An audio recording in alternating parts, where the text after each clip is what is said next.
salaamaaleykum mbokk yi ma seetaan salaamaaleykum Sénégal tey nag nouvelle bi nga xamante ne am nañu ko mooy libération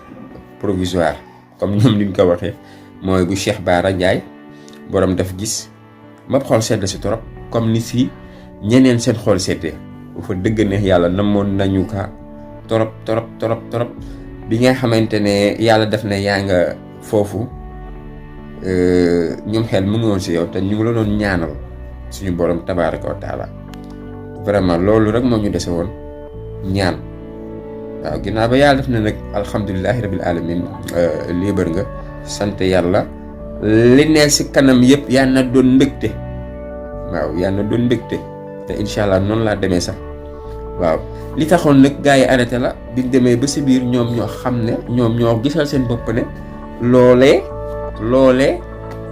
biñ ko gëstoo amul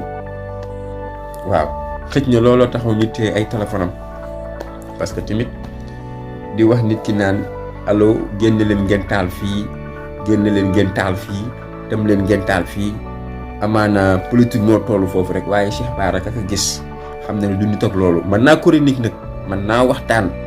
macha allah mën naa ñaax patriote yi waaw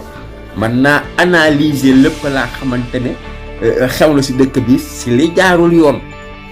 man na kaa analyser macha allah ginnaaw ba nag